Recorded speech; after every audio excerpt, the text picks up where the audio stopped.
Hello students, today we are going to start our next chapter, chapter number 9, Mechanical Properties of Solids. इससे पहले जो हमने 5th unit की थी rotation में, हमने ये बात बोली थी कि सॉलिड बॉडीज़ रिजिड बॉडीज़ होती हैं, उनके एटम्स और मॉलिक्यूल्स एक पर्टिकुलर पोजीशन पर फिक्स होते हैं। सॉलिड बॉडीज़ अपनी शेप और साइज चेंज नहीं करती, बट सॉलिड बॉडीज़ भी प्रैक्टिकल लाइफ में हम देखते हैं तो वो परफेक्टली रिजिड नहीं होती। जैसे अगर हमारे आसपास कोई स्प्रिंग है, कोई स्पंज है, तो वो सॉलिड है, बट आप उनको देखो तो वो अपनी शेप और साइज चेंज कर जाती हैं जब हम उन पर फोर्स लगाते हैं। जब हम एक्सटर्नल फोर्स लगाते हैं, उस एक्सटर्नल फोर्स को हम बोलते हैं डीफॉर्मिंग फोर्स। डीफॉर्मिंग फोर्स बिकॉज उनको हम डीफॉर्म कर रहे हैं, उनकी शेप और साइज को चेंज करवा रहे हैं। So when we apply deforming force on solids then they undergo changes in their dimensions. जैसे स्प्रिंग है, आप उसको कंप्रेस भी कर सकते हो और इलोंगेट भी कर सकते हो। स्पंज को भी आप कंप्रेस कर सकते हो। फर्दर आपके पास कोई स्टील की प्लेट है तो आप उसको कुछ हद तक ऐसे रोटेट कर सकते हो हाफ में। तो ये सारे सॉलिड्स हैं, बट हम इनकी शेप चेंज कर सकते हैं। So when we apply deforming force on solid then they undergo changes in their dimensions. But जैसे ही हम डीफॉर्मिंग फोर्स को रिमूव करते हैं, removal of the external force, deforming force, body अपनी ओरिजिनल शेप और साइज में आ जाती है। जैसे स्प्रिंग को हमने मान लो कंप्रेस किया, जैसे ही हम फोर्स हटाएंगे वो अपनी ओरिजिनल में वापस चली जाएगी। तो ये प्रॉपर्टी जिससे कि बॉडी अपनी ओरिजिनल पोजीशन में वापस आ जाती है, इसको हम बोलते हैं इलास्टिसिटी। इसको हम ऐसे भी बोल सकते हैं tendency to oppose any change in its shape और size by a body. Oppose करने का मतलब जैसे हमने मान लो उसकी शेप चेंज करवाने की कोशिश की तो उसने उसको अपोज किया और अपनी ओरिजिनल में वापस आ गई। तो the tendency to oppose any change in its shape और size by a body is known as elasticity. Second क्या है? The property of the body by virtue of which it tends to regain its original size and shape when applied force is removed। जिस force की वजह से वो अपनी original shape और size को रीगेन करने की कोशिश करती है, उस प्रॉपर्टी को, बॉडी की उस प्रॉपर्टी को हम क्या बोलते हैं? इलास्टिसिटी। और जो डिफॉर्मेशन हो जाती है, the deformation cause is called elastic deformation. Clear? Now there are some terms related to elasticity. First है हमारे पास डिफॉर्मिंग फोर्स। डिफॉर्मिंग फोर्स क्या हो जाएगी? वो फोर्स जो हम अप्लाई कर रहे हैं, जो बॉडी की कन्फिगरेशन को, डायमेंशंस को चेंज करवाने के लिए। So deforming force is the force which when applied changes the configuration of the body or tries to change the configuration of the body. Clear? Elasticity क्या होगी? अभी हमने पढ़ा बॉडी की वो प्रॉपर्टी जिसकी वजह से वो अपनी ओरिजिनल कन्फिगरेशन को रीगेन करने की ट्राई करती है। The property of the body to regain its original configuration. Perfectly elastic body क्या हो जाएगी? Perfectly elastic. इलास्टिक का मतलब ओरिजिनल में वापस आना। तो वो बॉडी जो अपनी ओरिजिनल कन्फिगरेशन में इमीडिएटली और कम्प्लीटली आ जाती है after the removal of deforming force, उसको हम बोलेंगे perfectly elastic body. A body which regains its original configuration immediately and completely after the removal of deforming force from it is called perfectly elastic body. Clear? जैसे इसके example होते हैं हमारे पास quartz और फॉस्फोरस ब्रंच। क्वार्ट्ज क्रिस्टल होते हैं, जैसे हमारे पास जो वॉचेस आती थी पहले, अब तो नहीं, जो पहले वाली वॉचेस होती थी उसमें भी ये क्वार्ट्ज क्रिस्टल डला होता था। तो ये क्वार्ट्ज क्रिस्टल परफेक्टली इलास्टिक होते हैं। नेक्स्ट है perfectly placid body. Placid body क्या होती है? जो अपनी ओरिजिनल कन्फिग्रेशन में वापस नहीं आती।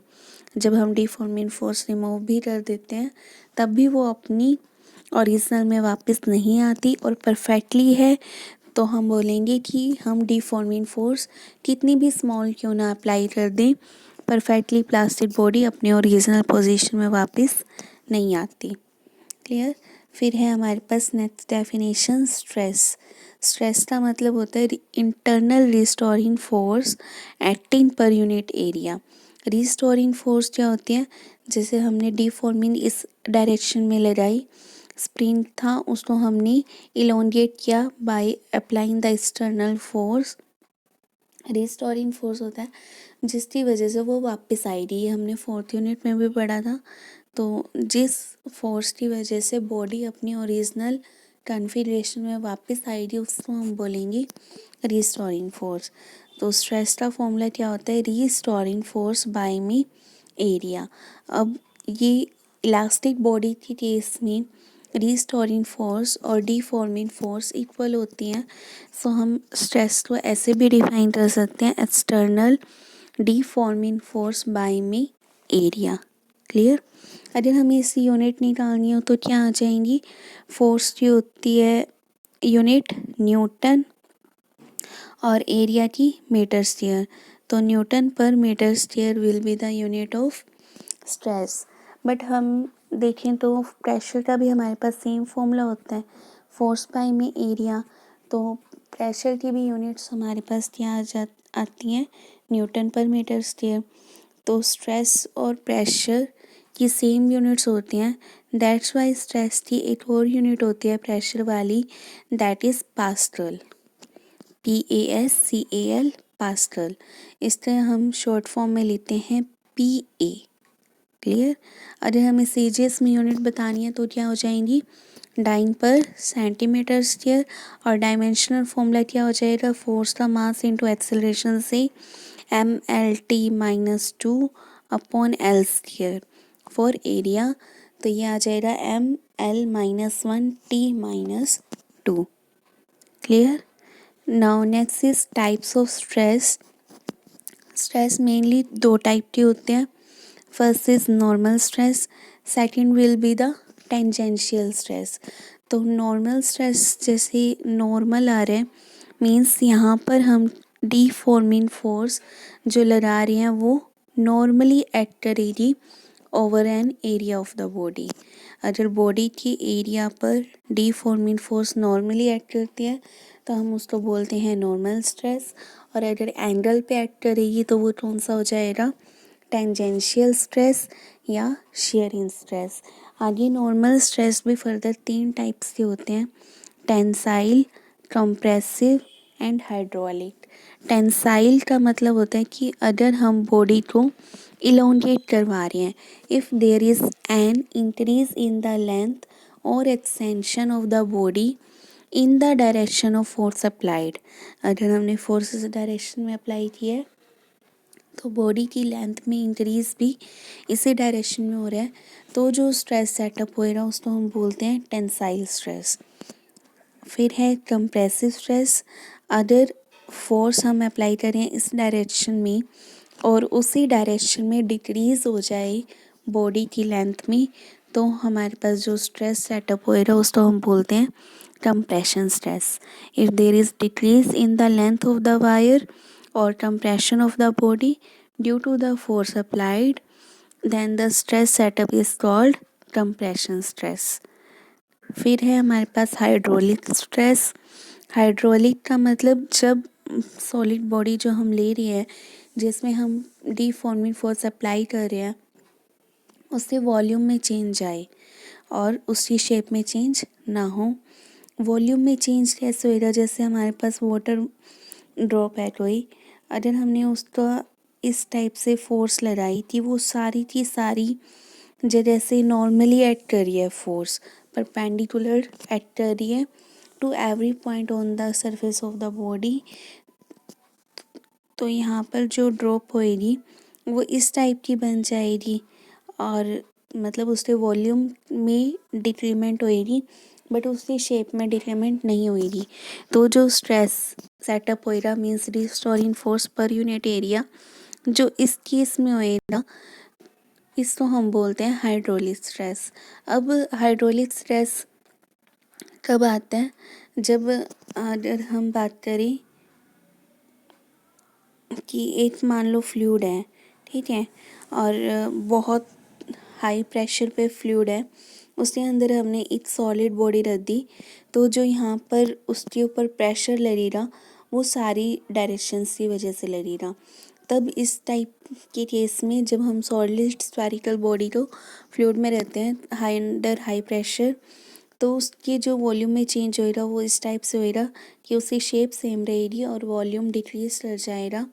इस केस में वहाँ पर हाइड्रोलिक स्ट्रेस होएगा। क्लियर। स्ट्रेस हमने सॉलिड पे ही डिफाइन करना है। ये वाटर ड्रॉप का जो मैंने एग्जांपल लिया था ये सिर्फ समझाने के लिए लिया था, बिकॉज जो आप रेन ड्रॉप्स देखते हो तो उसमें ये जनरली आपको फिनोमिना ऑब्जर्व हो जाता है, इजीली ऑब्जर्व कर सकते हो। बट जब आपने हाइड्रोलिक स्ट्रेस डिफाइन करना है तब आपको जो बॉडी लेनी है वो सॉलिड स्फेरिकल बॉडी ही लेनी पड़ेगी। सॉलिड का पढ़ रहे हैं हम अभी, mechanical properties of solid. Next में जब आप पढ़ेंगे नेक्स्ट चैप्टर में तब वहाँ फ्लूइड पढ़ेंगे। फिर है हमारे पास टेंजेंशियल स्ट्रेस। टेंजेंशियल स्ट्रेस का मतलब क्या होता है, when a deforming force acting tangentially to the surface of the body. पहले वाले परपेंडिकुलर एक्ट कर रही थी, यहाँ पर टेंजेंशियली एक्ट कर रही है और जिसकी वजह से उसकी शेप में चेंज हो जाए। मान लो जैसे हमारे पास कोई क्यूब है, उसका हमने ये फेस फिक्स कर दिया, स्पंज की हमने क्यूब ले ली और ऊपर वाले फेस पे हमने फोर्स अप्लाई कर दी, तो वहाँ पे क्या होएगा कि ये नीचे वाला अगर फिक्स है फेस तो वो इस टाइप से ये फेस आगे मूव करेगा, तो ये नेक्स्ट कन्फिग्रेशन बन जाएगी। ये डॉटेड से हमने दिखा रखी है। तो यहाँ पर जो स्ट्रेस सेटअप होएगा उसको हम बोलते हैं टेंजेंशियल स्ट्रेस। फिर है हमारे पास स्ट्रेन। स्ट्रेन का मतलब होता है change in configuration by original configuration. Change in configuration by original configuration. जैसे लॉन्गिट्यूडिनल स्ट्रेन है, लॉन्गिट्यूडिनल मतलब change in length by original length. Volumetric strain means change in volume by original volume. जैसे हमने पीछे बोला था कि बॉडी है, हमने उसको इलोंगेट करवा दिया बाय डेल्टा एल अमाउंट और ये उसका था ओरिजिनल लेंथ एल। तो यहाँ पर अगर हमें लॉन्गिट्यूडिनल स्ट्रेन बताना है तो क्या आ जाएगा, डेल्टा एल बाई एल, है ना, ये वाला। जैसे यहाँ पे हमने लिया था ये डेल्टा एल था और ये एल, तो यहाँ पे डेल्टा एल बाई एल क्या आ जाएगी, लॉन्गिट्यूडिनल स्ट्रेन। वॉल्यूमेट्रिक में क्या आएगा, डेल्टा वी बाई वी। अगर हम वॉल्यूम की बात करें जैसे यहाँ पे हो रहा है तो ये डेल्टा वी है और ये वी है। Change in volume by original volume will be the volumetric strain. फिर नेक्स्ट है हमारे पास शेयरिंग स्ट्रेन। शेयरिंग का मतलब यहाँ पर हमने वही टेंजेंशियल डिफॉर्मिंग फोर्स अप्लाई करनी है। तो हमने ये ट्यूब का फिक्स फेस लिया और अपर फेस पे हमने डिफॉर्मिंग फोर्स लगाई, तो ये उसकी कन्फिग्रेशन चेंज हो रही है जो यहाँ पर हमने डॉटेड से दिखाई है। तो यहाँ पर ये डेल्टा एल जो लेंथ था इससे वो डिस्प्लेस हुई है, अपर वाला फेस इस डेल्टा एल अमाउंट से डिस्प्लेस हुआ है। तो शेयरिंग स्ट्रेन का फॉर्मूला क्या आ जाएगा, डेल्टा एल मीन्स जिससे कि अपर वाला फेस डिस्प्लेस हुआ है।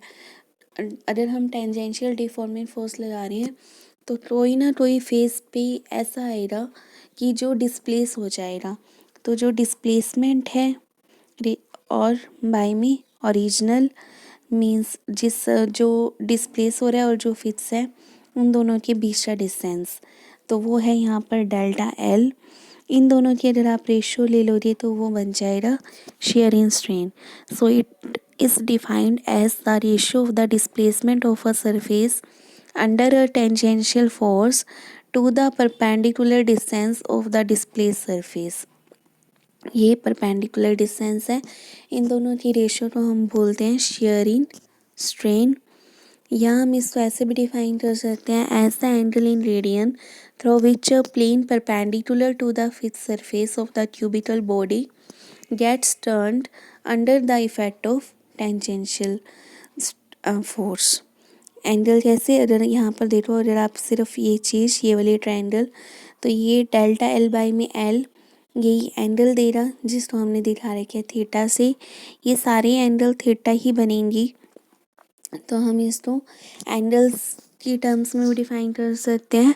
Sharing strain to angle in radian through which a plane perpendicular to the fixed surface of the cubical body gets turned. Clear. फिर नेक्स्ट है हमारे पास इलास्टिक लिमिट। इलास्टिक लिमिट, हर एक body की एक लिमिट होती है। जैसे जो आप रबर बैंड्स यूज़ करते हो, तो अगर आप उसको इलोंगेट करवा रहे हो तो एक लिमिट तक ही करवा सकते हो। उसके बाद अगर आप उसको इलोंगेट करवाओगे तो वो ओरिजिनल पोजीशन में वापस नहीं आती, या हो सकता है ब्रेक भी कर जाए अगर आप फर्दर अप्लाई करते जा रहे हो। तो जिस लिमिट तक आप उसको खींचो और वो अपनी ओरिजिनल में वापस आ जाए, उस लिमिट को हम बोलते हैं इलास्टिक लिमिट।